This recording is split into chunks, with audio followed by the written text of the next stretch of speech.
We can change this country. I don't have a doubt about that. We are changing it.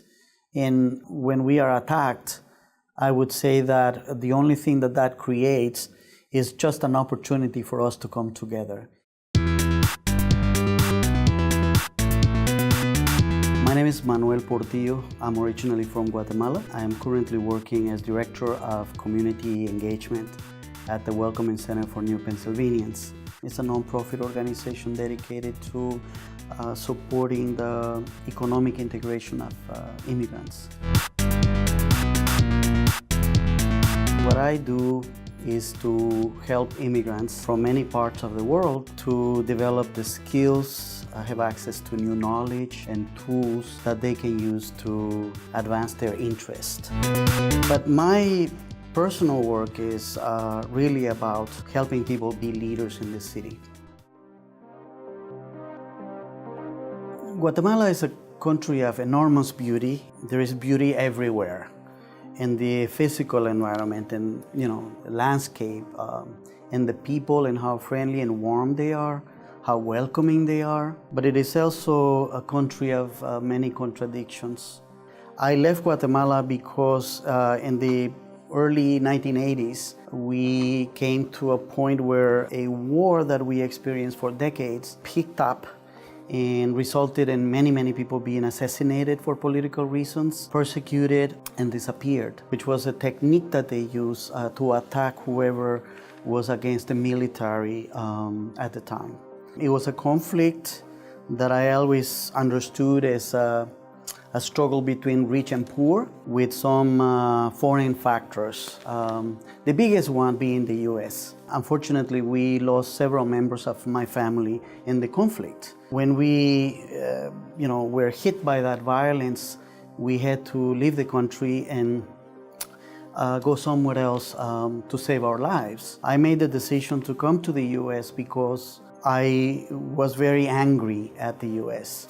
And I wanted to tell American people what was going on and what happened to us and generally give them information about the presence and the impact their country was having.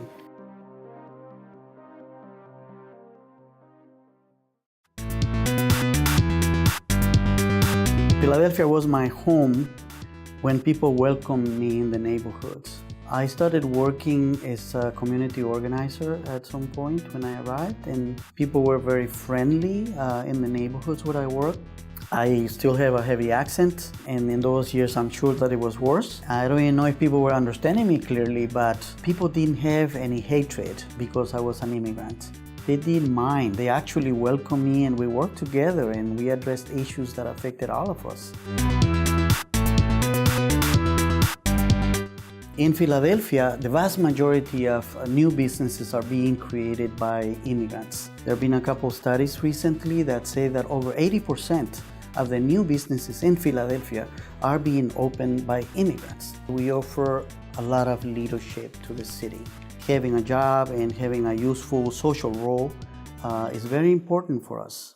A lot of times, success stories are viewed more in terms of the person who claims he or she went up the ladder and became a millionaire. I go by success in listening to people and understanding that every person has a right to define his or her own success. Having a piece of paper that says I'm an American is not what makes me feel American. I don't think that citizenship is the best way to describe who is an American and who is not. I think it has to do with how you assume your rights, defend and promote your rights, but also assume your responsibilities and deliver on your civic responsibilities to others. That's future. I look at him as a human being. I really do. I think he is mistaken. Underneath everything that he says and does is his humanity. I don't believe in vengeance. I don't believe in payback time. I believe in justice. And my only hope is that I would say the young people, the new generation, will not be hateful in response. but that it will be a generation that will not forget, ever, all the damage that Mr. Trump is causing them. That's